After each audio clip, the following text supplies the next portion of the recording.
they're like, is this spoilers? I'm like, who is spoilers? Oh, this is going to be rancid mayonnaise after 3 days outside and the dumpster spoiled. Oh my God. Hell yes. Yeah. This is, oh man, yeah, this is cream cheese on the sidewalk in Arizona in August kind of spoiled. Heck yes. And then it's like, okay, you can really stop with those analogies because, damn. The out of context quotes. Chris Shrewsbury says discovery is like. That quote will go viral, and then I will get my Twitter ass handed to me by Sonequa Martin Green. But I mean, thinking I trashed the show but that I if you love. have anybody hand you your ass, I mean, like, oh my God. I know that seriously, kick my ass. I will treasure it. Seriously, I will. Right? I will never wash That would be a privilege. Getting my ass kicked by her would be a privilege. I'd be okay with it. I'll pay. Yeah, no, I'll pay her $7 a month to come beat me up. I'll pay round trip airfare to LA to go and just like you don't even have to go anywhere. Hey, would I you will close come the use for you door? to kick my ass. Would you be so kind as to close the door since you're convenient to it? Thank you. Right. Welcome to the biggest fist fight here since The Last Jedi.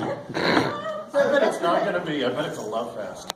You think? It'll be interesting. I was kind of hoping for some back and forth. Oh no. Well, Where's Gerty? Gerty should be in here. Gerty McHenry's on this panel too. She needs to get in here. Quickly. We'll go ahead and jump in. My name is Chris Shrewsbury. I'm famous and notable for absolutely nothing. This is not a lecture. You do not need to know dates, and they won't be on the quiz. Welcome to the Star Trek Discovery panel. More fun than you should be allowed to have with your clothes on. Has everybody been having a good weekend? Had lots of fun? Has it been a good experience? Everybody been having fun? Excellent. Thank you for coming out to like the dead portion, like where everybody's packing up and checking out of the hotel and leaving and all that. Thank you for sticking around. We hope this is going to be fun and worthwhile. I will let my illustrious panelists, I will start with David and head down here and let them introduce themselves and tell you myself, I am a lifelong Star Trek fan. I was born almost 6 months to the day. Get in here, Gertie. I said, where's Gertie? Yep. I said, I was born 6 months shy of, or 1 day shy of 6 months exactly before Star Trek premiered in 1966. I am as old as Trek. Love Trek, lifelong Trek fan of all iterations. I love, to me, Star Trek is like sex and pizza. When it's good, it's very good. And when it's bad, it's still pretty good. Ladies and gentlemen, please, Dave Ellis. I too am as old as Star Trek. Born in 65. I discovered Star Trek when I was 7 years old. And I went to a friend's house and watched an episode. I had never heard of it before. I went running back to my parents like, no, I can't believe it. I just saw this awesome show. And I've been a fan ever since. I was a video game writer for 23 years, and the first game that I wrote the story and script for happened to be a Star Trek game, it was Star Trek Klingon Honor Guard.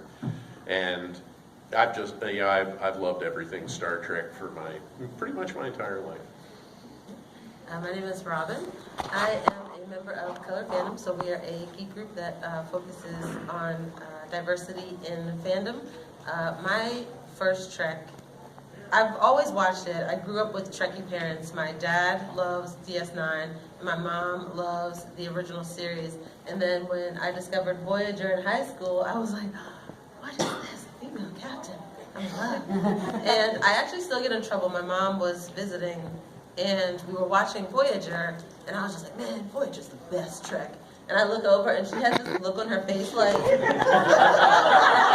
would still whip your ass. So Trek is in my blood.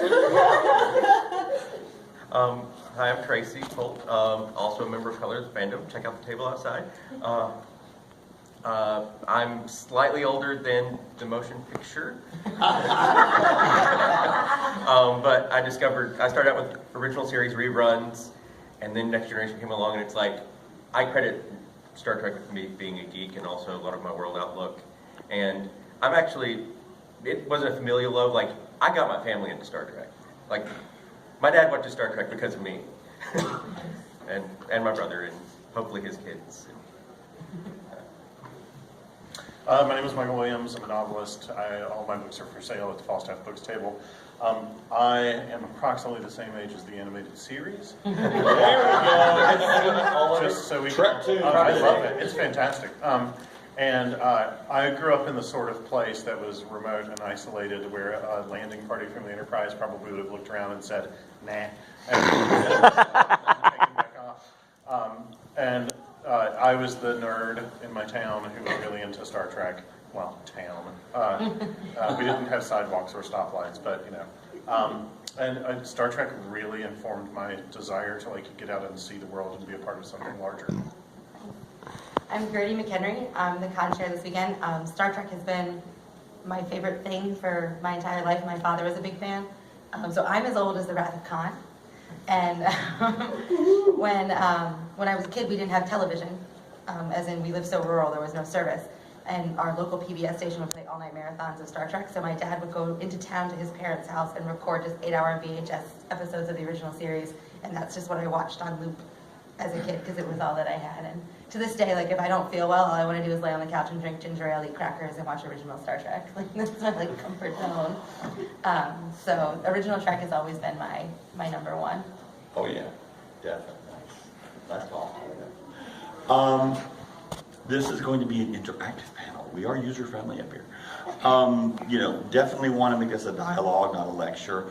And it's going to be somewhat free-form. I don't have a ton of prepared questions, because this is, I think, a topic because of the newness of it and some of the differences and similarities. I think we can generate, I don't see there being a problem generating a lot of conversation and discussion on this topic. That not only I, but my friend Dave, he's also a co-moderator. We both proposed this panel. It wasn't just me, definitely. Star Trek has always been, they did it, they said it actually in their prologue every week, but also in the way the show was done and how it was written. They literally went where no one has gone before. Not only in terms of the stories they told, but how they told the stories, who they cast. Look at Star Trek, the original series. The first interracial kiss ever on television, Star Trek. 20 years after World War II, we have a Japanese officer serving alongside this international crew. We have got a Russian in the middle of the Cold War officer serving with his crew. A female black officer who is able to take the helm, take control of landing parties. And again, this was 1966. We're not talking, the height of progression and such. So the way that they were able to tell really powerful morality stories, but couched it in the wrappings of science fiction. We can talk about racism, we can talk about sexism, we can talk about ageism, we can talk about democracy versus communism and all these other social issues of that day and even today. But they covered it and got it through by, green makeup, pointed ears, and phaser guns, where you didn't know you were learning a lesson. I think Discovery, personal opinion, okay, we're all going to fight. I think Discovery captures a lot of that. They're telling some really good stories. They're not condensing it into the 48-minute format that original series did. Their arc, they're doing, and I think because they're over, you're paying for this. You got to commit to wanting Star Trek unless you're bootlegging it. And I'm here to find out who all of you are.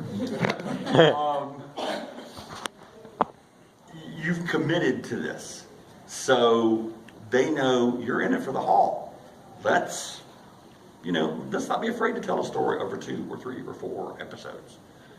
Which kind of reminds me a little bit of DS9. DS9 was not afraid for multi-episode story arcs. For its credit and for its, not so great in this part. At the same time, they were not afraid to really tear into something and stretch it out. I love it. I love Discovery. I love the casting. I love what they're doing with it. Everything's got its good and bad points, but I think they're in a really, really good direction. I wish they hadn't gone to the past. I wish they would have clean slated and gone to the future.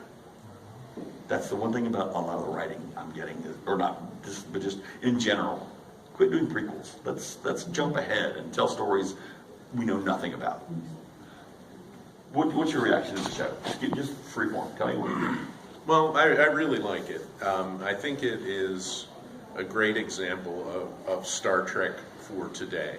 It's the production values of it, the storytelling, the fact that it carries the hope of Star Trek. There's still that hopefulness that Star Trek has, but it's more rooted in the reality of the way people are and the way people interact with each other.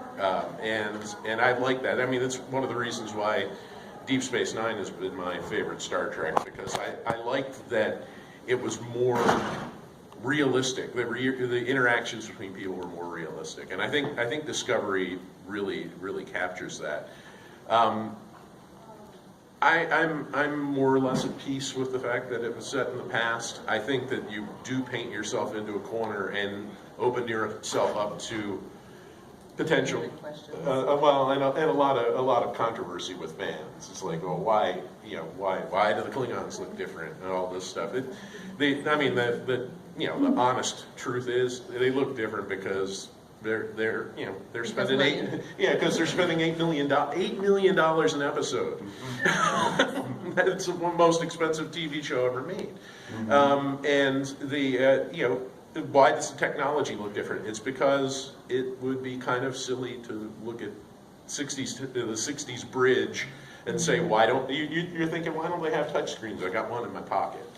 Exactly. Because I was watching the original series, and I mean, Kirk still uses pencils on the bridge. It's like, I don't want to see a projection of my future, because one of the things that I loved about Voyager, and then all of the Treks and science fiction in general, is it's exciting to watch people's guesses about where our technology is going to go. That's part of the fun of it. I remember watching Voyager as a kid, and at that time, cell phones weren't really a thing.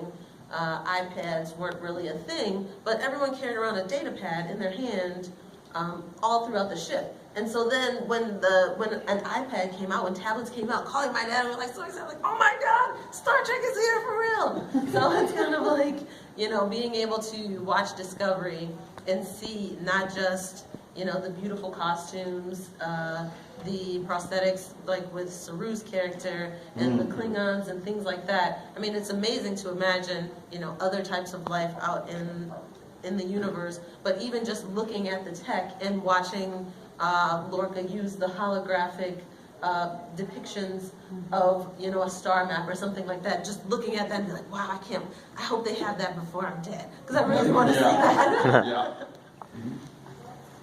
Okay, so for me, I'm loving Discovery. Discovery, in my mind, is Star Trek for the 21st century, because, for one thing, they're reskinning it in a lot of ways, so all the looks, the technology they're using, it's future from here, and, the special effects are better, the makeup's better, the sets are better, the ship models,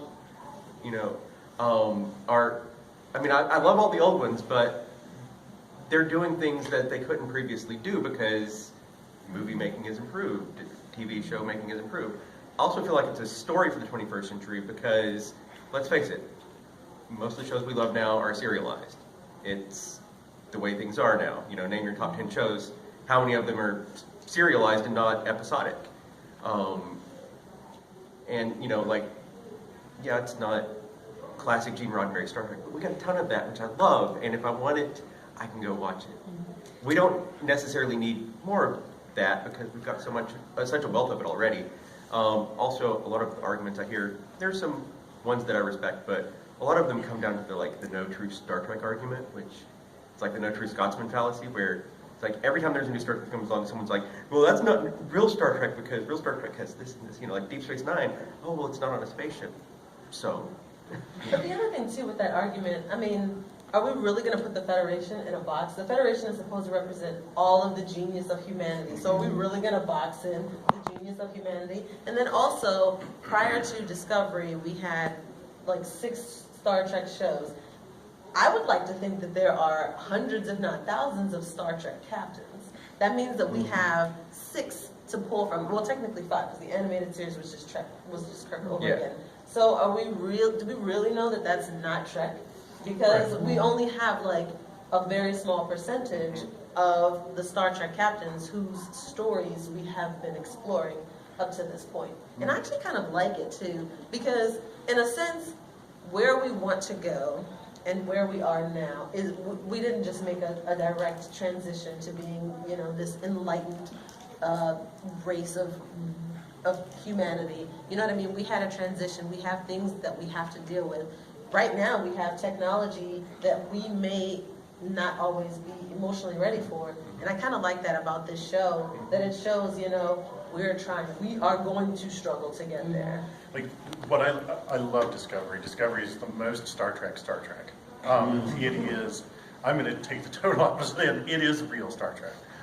It's maybe the only, I don't know, that's not, it's all real Star Trek, but it's the most Star Trek. Star Trek is about a Federation that was so relieved to have arrived in its own utopian future, only to discover how fragile that is. And that is really compelling. That is great storytelling because so many characters in it are compromised. So many of them question each other's motives, but it's still Star Trek at its heart because they want to trust each other. They want to build something better together. They want to work together. Watching Saru and Michael Burnham sort of rebuild their relationship and make mistakes in front of each other, and that's how they come to accept each other. That's so Star Trek right there. It's not Game of Thrones. Brother and sister. Sometimes to me, they're like arguing. Yeah, absolutely. They're just opposite sides of the same coin in a lot of ways. But it's not Game of Thrones in space. It's not everybody wants to kill everybody. It's we really all want to survive this together, and we're all afraid.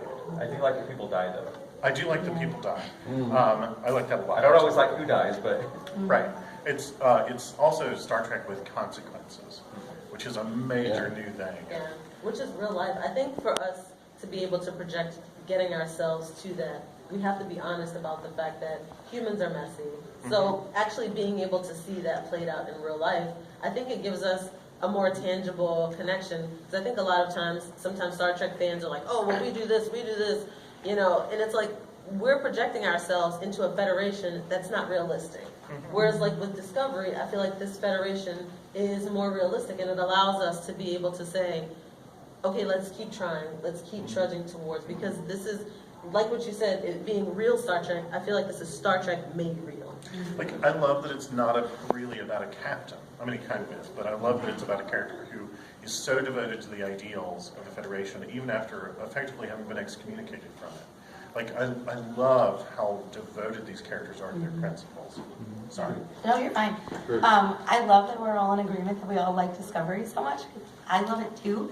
And to me, I think it's incredibly Star Trek to me. They released the opening sequence and the title song a couple weeks before the show started. And I listened to it at work, and as soon as it came on, I just got chills. Yep. And I immediately emailed it to my brother and my dad. And within 30 minutes, my brother's texting me from work. He's like, I'm crying. Oh my God, I'm crying. And I was like, yes, they're going to get it. The fact that they were so devoted to that. I know that they're going to get it. And there are little things throughout it that are very old school Trek to me. I think it's a very Roddenberry Trek. But as everyone's saying, built for the future. Because we can't be amazed by automatic doors on the turbo lift anymore, right? We have those. In 1966, they didn't. So automatic doors on the turbo lift were a big deal. But things even the episode title names.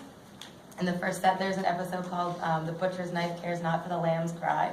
I was like, that is straight up an old school 60s Trek episode. Yeah.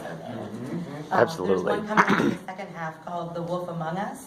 And I was like, that sounds so much like A Wolf in the Fold from the original Trek that I went back and rewatched it.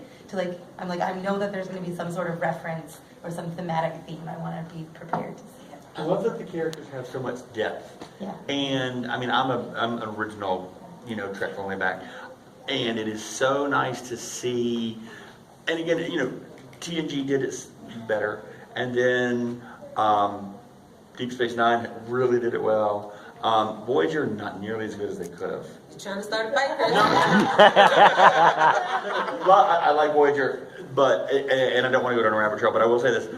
Voyager was the clean slate Trek. They could have done anything they wanted to. That was the place where the writers should have been given the room to play and say, dude, go there more and do. They went to the Delta Quadrant. And they didn't do anything different. They kept meeting Klingons, and they kept meeting Romulans, and they met the Borg. Yeah, they did. They met- The Ferengi were there. Yes, they did. Oh, well, in an episode they met the Ferengi. But for them, their big bads were different. Their big bads were The Borg. Klingon. The Borg. They did have- Kazon sucked. Well, the Kazon and the Vidians. The Vidians were Oh, the interesting. Vidians were in- The yeah, Kazon, I was so glad when they got out of Kazon space. Because I never really understood what was up with the Kazon. They've got warp-capable ships and they're fighting over water on one planet. Come on. But I think too, some of those is kind of like with Discovery now, where there are certain things that we have in technology. Like we have incredibly poor people who still have cell phones. And then we have, making judgments about them. And, well, why do they have this and that? Because the dynamics of, wealth distribution and trade and things like that make things that don't make sense to us actually kind of logically make sense. So. Well, I think I know what Chris is getting at. The idea that they were away from the Federation. They had the biggest playground, writing and story-wise. They could have literally done it. They were beholden to no rules. They could have met any type of race, any type of planet, whatever. And they didn't. It was just like...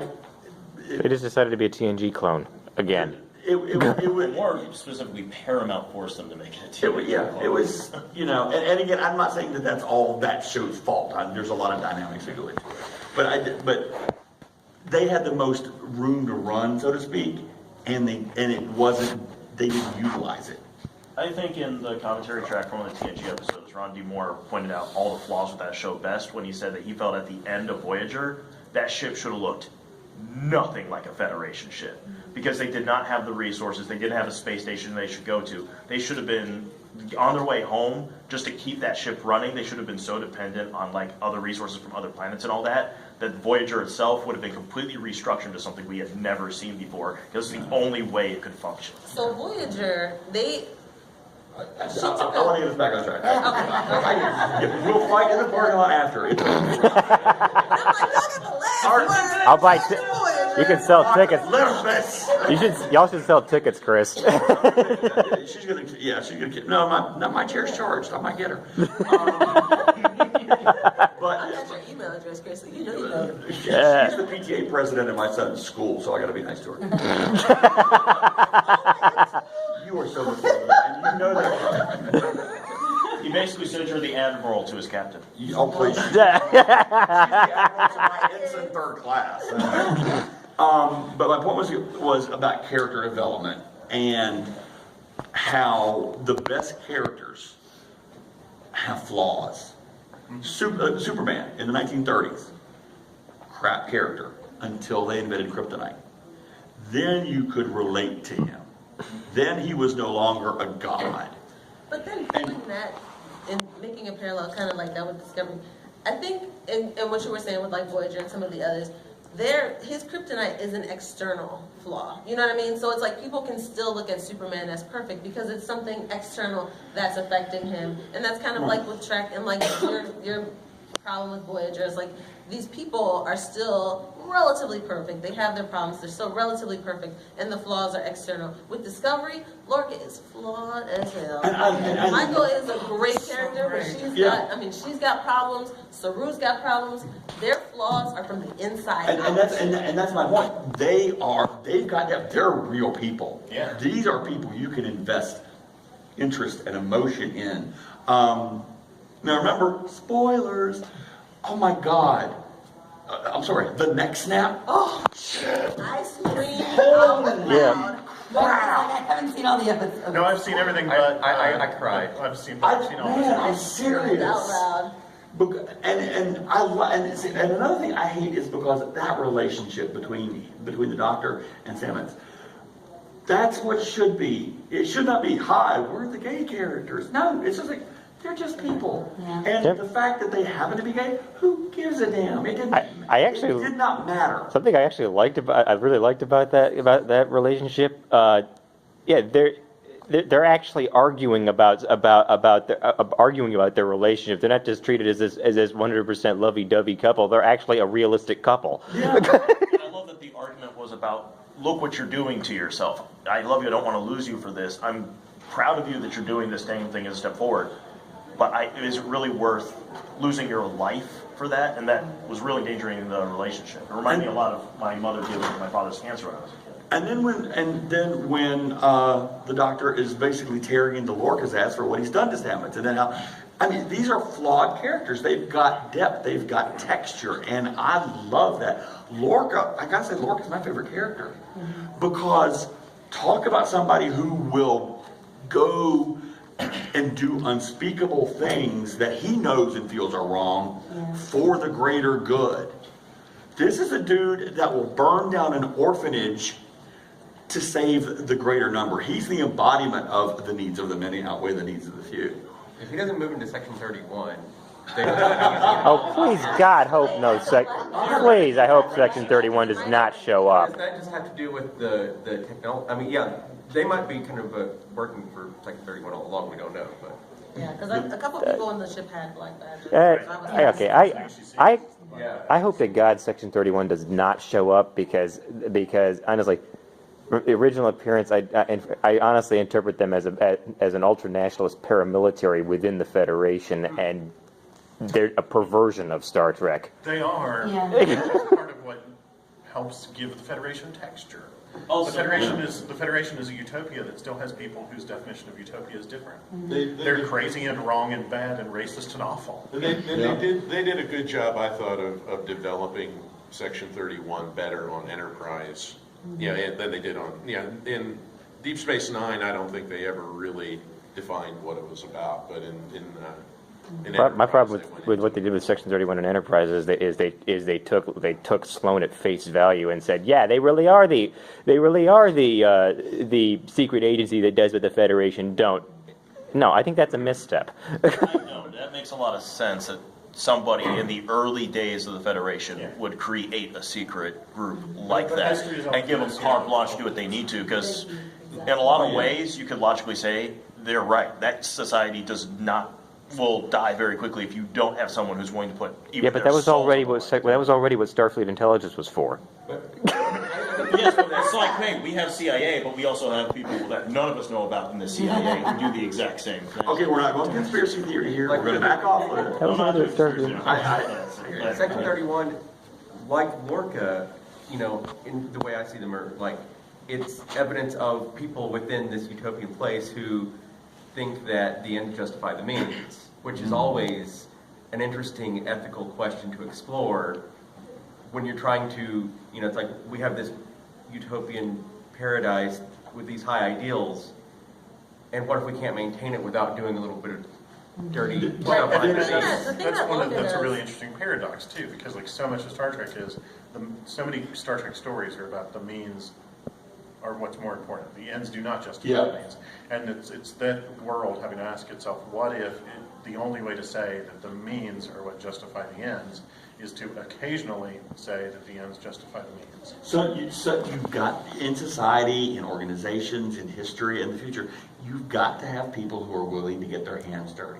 Whether it's your secret cabal that only 2 people in the government know about, or whether it's a captain who is okay with scorched earth policy as long as it saves billions more on 50 other worlds. And of course, Lorca justifies, the mapping of the cloaking device with all those jumps. He shows Stamets, look what we're learning with this, and imagine getting back to exploring when we have all of this to explore. And when I saw that scene, I don't think he was just buttering Stamets' bread. He really believes it because he wants to be an explorer. Yeah. Unfortunately, he's damn good at the killing, but he wants to be the explorer again. I have a hard time with Lorca. I'm not sure how I feel about Lorca yet. because we have had Starfleet captains that are not good and righteous and whatever at different points. Yeah. And whenever we see them, I understand their motivation. Like, I disagree with them, but I understand why they're doing what they're doing. And the most recent example in Star Trek Into Darkness, which it happened, whatever. Admiral Marcus trying to start a war. Like, I understand why he thought that was the right thing to do. He was wrong about it, but I understand why he thought that. I don't understand what Lorca thinks at times. And that makes me feel very uncomfortable. I've got a theory. And I think that... Oh, but we're not going to get into the what if, because we can be here for days. But I think he is a person who is willing to, say that the means justify the ends, which is not Kirk, which there are times we're watching it and I go, James Kirk would never. But I understand, like, it can't happen all the time. And saying James Kirk would never, that's almost scary, considering what James Kirk would. I tended to go with Jean-Luc would never. I mean, it's the same thing. These were our paragons that wouldn't do this. And he is a person that does do things to get to where he needs to be. But I think like a character like Lorca, kind of like what we were saying before, we have our Federation ideals, and those of us who are allowed to live in the light don't really understand how all of those things take a lot of work and muck and mire to get there. And it's like, I think we're at a time, especially like in just our greater society, aside from just TV viewing, that we need to understand that the people who are pushing to get us where we are, we're actually the ones that are putting them through shit in order to elevate us to get where we are. Yeah. So I think we need to start trying to understand how some of the ways that we try to get to our utopia creates some kind of complicit mess in other areas, and we really need to start unraveling that, because we're never going to get to the end if we allow people in line to get us where we are, and then we turn our backs and judge them. So I think this is where Michael Burnham is. I think Lorca has identified her as a person he thinks is willing to do what it takes to get to that utopia. Because she's mutiny. Because she mutinied, but I'm not convinced she is. And I think that's going to be the big moral struggle. That she It's is. like, I'm not convinced she is that person. Yeah. Oh, that will do anything? Yeah, so Okay. I think the moral struggle is going to be her finding where that line is for her. And that's going to be the dichotomy, because we've seen, holy crap, look how far across the line she's been willing to jump. And then when she hits that wall. See, here's the thing. I don't think she's jumped that much farther than anybody else. Yeah. I was on Michael's Facebook page, we were talking about this, equating her to Spock. There are 2 episodes where Spock straight up commits mutiny. He physically fights with Kirk all the time. Yeah. He, at one point, goes into Kirk's mind and makes him forget memories without Kirk's permission. Like, he's done all of this stuff to Kirk. We just forgive it because it's the 60s aesthetic, shiny, and we know a lot more about Kirk and Spock's existing relationship than we did Burnham and Georgiou. But I don't think that Spock would have done much different in that situation. Because a lot of times in the original series, they would clean it up. Like Yeah. Spock, like with the mutiny episode, he had everything planned out. Like Michael, Yep. she tried to convince her captain. Her captain said no, and she made a quick, rash decision. Spock had those tapes ready to go. Yeah. He had his whole plan Yeah. laid out. And then he was like, okay, I'm willing. I mean, this is mutiny. I did a thing that the Federation said you have to die for, and I did it anyway. And then at the end of the episode, they It's were okay. like, Starfleet decided you have permission to do that thing. So they just walked it away and made it at the end. And also because of the nature of the show and how it's produced, it's like, well, this happened in this episode, but this episode it never Lego blocks and connects to anything else. And Discovery, no, things have consequences. Things have long-term repercussions. Like, that's the whole basis of the show. Yeah. I actually think the show itself undermines Lorca's the ends justify the means, by virtue of, he tells everybody, like, early on, yeah, I blew up my own ship that time. I was the only one that got away, and I killed like 300 members of my crew because I didn't want them to die in public on the Klingon homeworld. But then he and another dude, 2 people, underfed on a Klingon prison ship, managed to escape. Like, the crew of his ship could have gotten away. Are we going to talk about Ash? I've thought about him a lot, that's for sure. Have you really thought about Ash, though? No, well, okay, how about parts of him? God. I'm making a reference here that you might not be getting. Okay. It's not become apparent yet, but that boy's a Klingon. Let's be honest. He's a Klingon. At least Well, everyone on he's the panel definitely been seen brainwashed. the most recent episode. Has everyone on the panel at least seen No. those? I mean, whatever, I'm the one who showed up. Go for it. Yeah. Nobody made me be here. Well, I mean, it's not, I was just wondering, it's not necessarily, I know other people haven't seen it. And I've seen the first 10 minutes. I think I know what it's about. I'm into it. And I will say this, and again, this was something we got into in the rants last night. I'm very much old school. I'm an episodic television watcher. I equate it back to when I watched The Empire Strikes Back, and then I had to wait 2.5 years to find out if Luke really was Vader's son. I had to wait 2.5 years to find out what happened to Han, because it was worth being invested in. It was worth my emotions to wait 2.5 years for answers to these big questions. It's worth waiting a week to answer some of the questions, or even have the questions expanded from Sunday night to Sunday night on Voyager or other shows. I hate binge watching. To me, that's cheating. You know, honor the work and the writing and the story and the tension that they want to create and the emotions they want to create by giving it that week. Wait and see what's going to happen. But Don't. instant gratification. What's that? Instant gratification. Yeah. Which is wrong. Which is not a good thing. Hold on, I would argue it depends on the show, because some shows are clearly designed. Well, no, and you're exactly right, because the paradigm in a lot of shows, especially when you look at like the Netflix produced things, the paradigm is shifting. It's like, hi, bam, we want you to watch 20 episodes at once. It's a 13-hour movie. You know, it's a movie with 13 potty breaks in it, literally. Whereas, you know, again, old school, you can actually tell when a show wants you to watch it one at a time, as opposed to,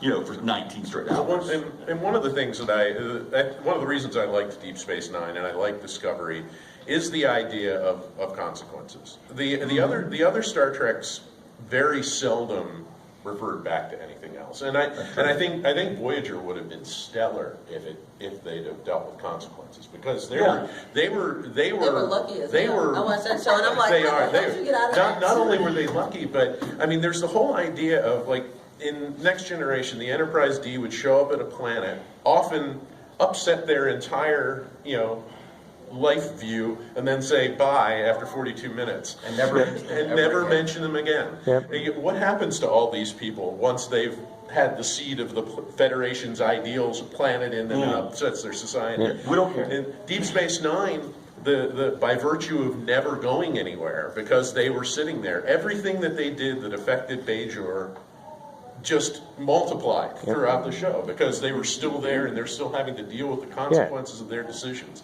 And that's what I like about Discovery, is that every decision they make is the consequences echo through the whole story, and that's compelling to me. And the only time that you see any like back references in all of Trek, other than Deep Space Nine and Discovery, are the Borg. And the only reason that is because of their tech. Well, damn it, they have to retune their phasers. Crap, we used that last Tuesday. What do we got now? Photon bomb. Shit, that was last season. In a second. So every week the writers have to come up with something new on how to defeat the Borg. Those are the only place where you ever see anything that they have to do differently, or that they remember something that did or didn't work before. So you're exactly right. There's never been, other than Deep Space Nine and now Discovery, consequences, long-term after effects and results of an action, whether it's positive or negative. But yeah, I'm sorry. Lorca's a badass. I'm loving Lorca. I would argue Enterprise did that too.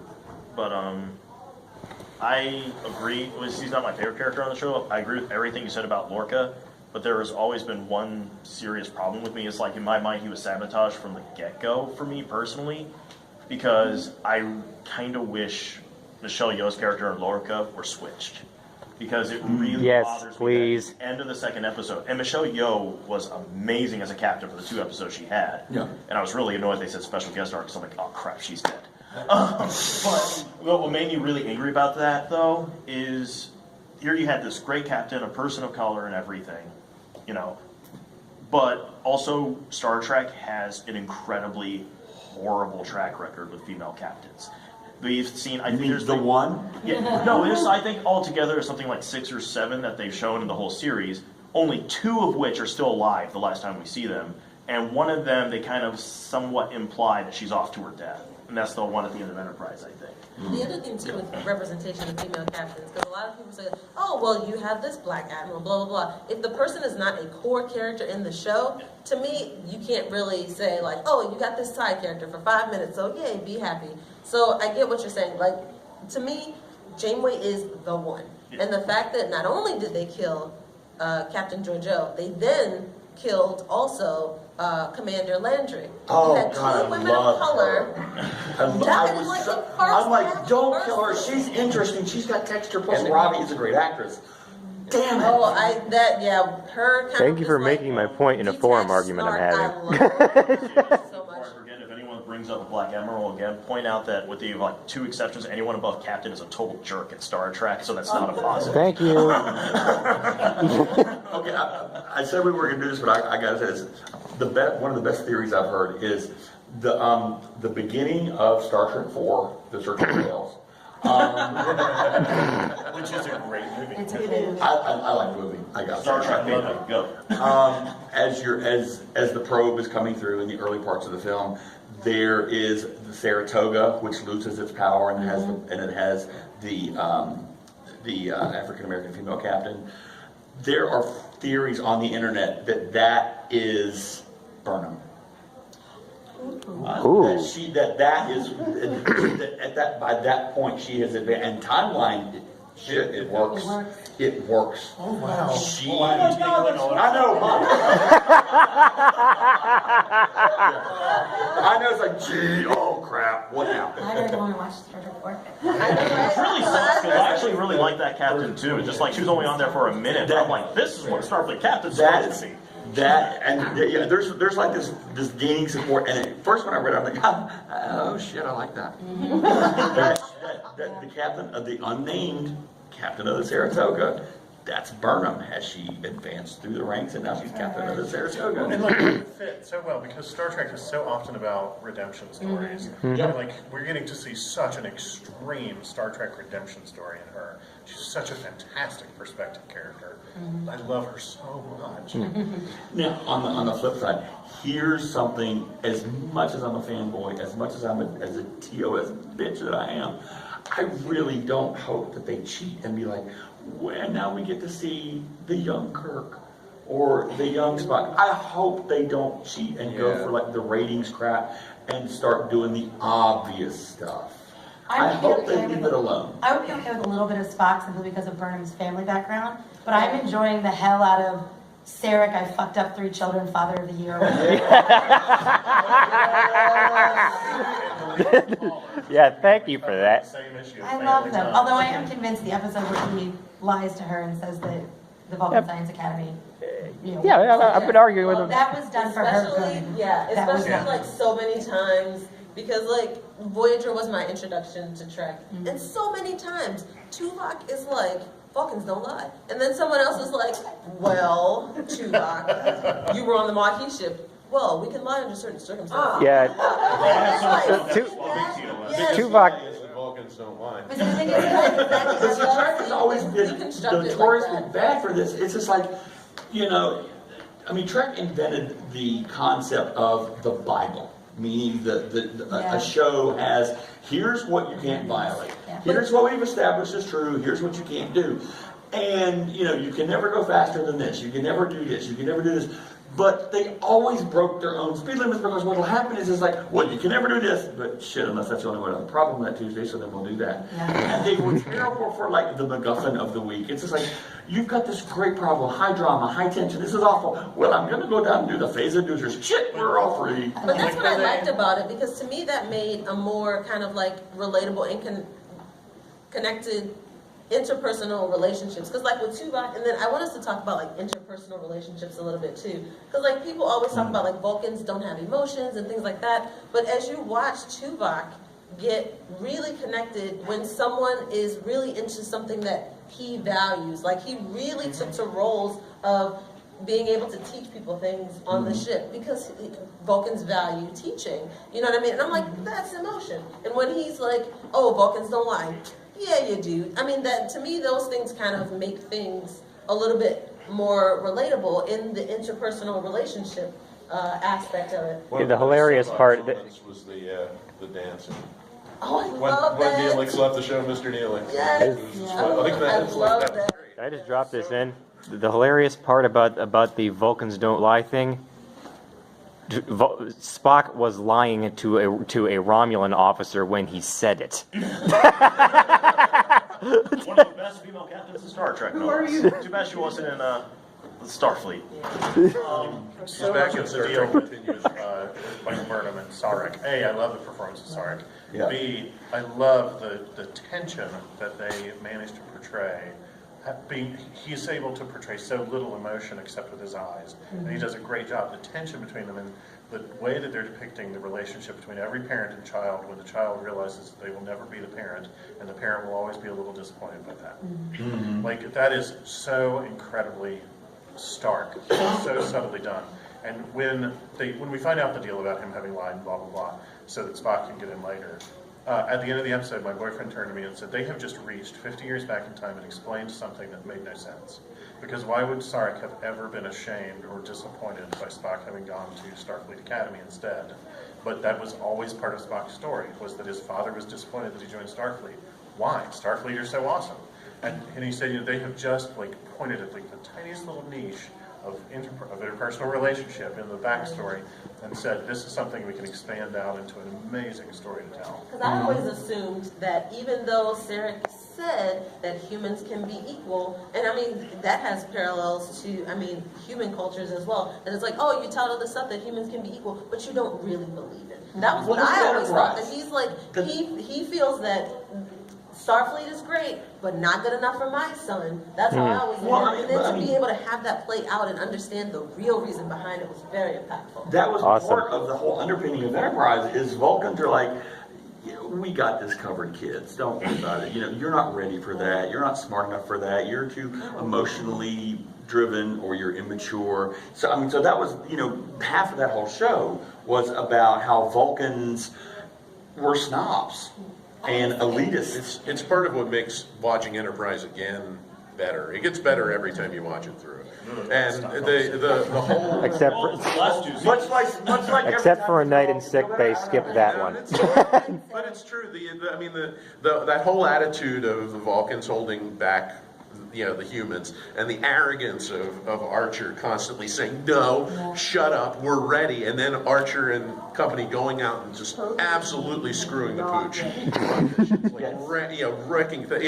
We're going to contact these people and help them. Screw you, Vulcans, and your stupid rules about not helping people. Am I the only one that kept wanting Sam, the AI from Quantum Leap, to show up just once on Enterprise?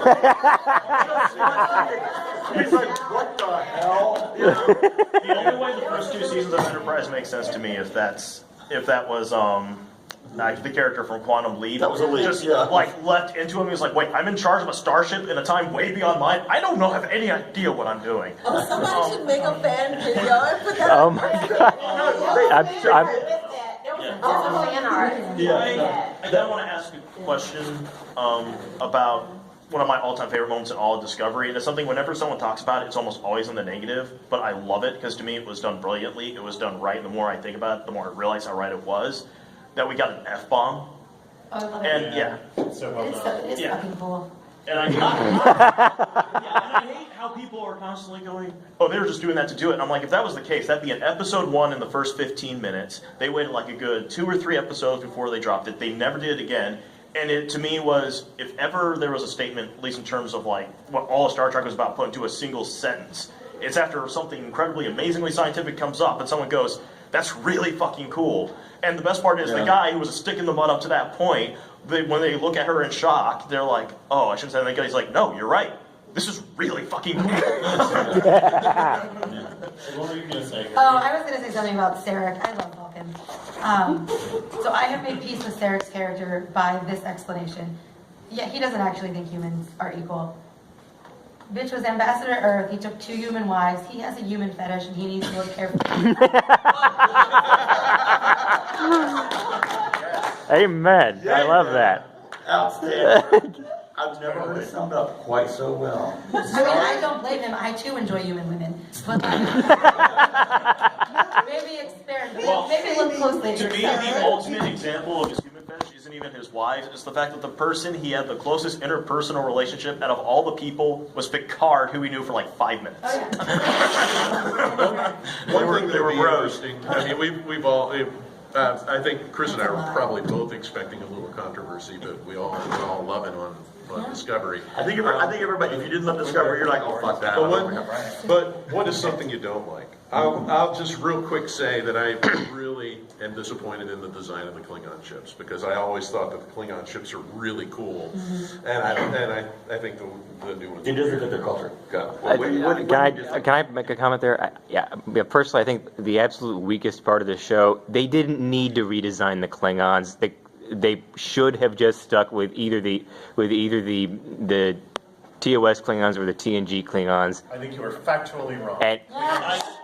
And Very an alien again for the first time. Hold on. Well, I have plus to they agree and have to redesigned the disagree. Klingons I every don't think time. it isn't that they shouldn't have redesigned the Klingons. I just don't think they should have gone with that design for the Klingons. They are I'm not bothered. They're not by- scary. They can barely move. I'm not Thank bothered. you. They are Thank very- you. They are very slow. But I'm not personally bothered by the aesthetic, the look of the Klingons. I want their behavior to be the same and to kind of make sense canon-wise throughout the rest of the show. And I feel like I've got a whole long theory about that, but it's too long to explain here. the only thing that disappoints me right now is the fact that they killed off 2 women of color in like the first half of the first half. That's, yeah. One of the things that kind of, like, typically with science fiction action stuff, I step out and go, it's fiction, I can give them leeway. The science with the spores throughout the universe and giant tardigrades, I have a little bit of trouble turning my logic brain off with that altogether. Crack in the event horizon. So basically, but the Spock's brain episode of the original series didn't cause you any qualms. What brain? What is brain? I honestly can't think of anything that I don't like about Discovery. I loved what they're doing with the Klingons because what they're telling us is that the entirety of Star Trek tells us that we are watching the final decline of the Klingon Empire. The reason why they look different and their technology doesn't look cool anymore and things like that by the era of like DS9 is because they've turned into the collapsed Soviet Union. Ooh, well, that's part of my so theory. this is something that is still in flux and happening, so we'll see where it goes, but I've never been a fan of the Mirror Universe. I've never really liked I don't know. So, in ordinary times, I'd be like, okay, fine, whatever, but in the current political and social climate, I am not interested in exploring fictional fascism. I could just go the fuck outside. So, What can I would rather have some joy than other... watching Nana Visitor flirt with Nana Visitor? My one pet peeve. I love what they've done with the Terrans. Okay, when we have these, 19-minute long Klingon dialogue sessions, can we not just fucking Red October the shit and go to English? Yes. Come on. I better stay in Klingon. No, You read but- their goddamn language. I get that. Okay, I get that, but because of the first report that But I mean, we don't understand what it has got more phlegm cheese in that language than a German speaking Yiddish. I agree with that for And two Klingons reasons. think we sound crazy too. I agree with that for two reasons. But it's One, our show. If they want to make a show in their language where we sound like assholes, I'm all for it. I want that for two reasons. One, because that would be far less distracting, and two, because I also like the idea of someone getting Sean Connery to come out of retirement to play a Klingon.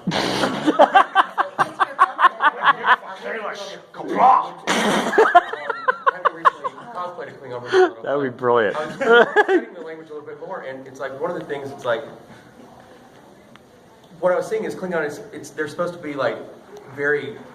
Them talking slow doesn't fit my understanding of the way the Klingon language is supposed to be. I get it. It's hard to enunciate, and you want to make it clear for all the Klingon language nerds who understand it, and so that they can, But I feel like it being slow makes it less confident and less aggressive. That's true. I felt like the slowness of it gave it power because a lot of times, especially like with like a Tilly character where she speaks incredibly fast, I do that too. I speak incredibly fast, like if I'm nervous or something like that, or I'm not sure how to put my thoughts together. But for them, they're like, I know exactly what I'm talking about.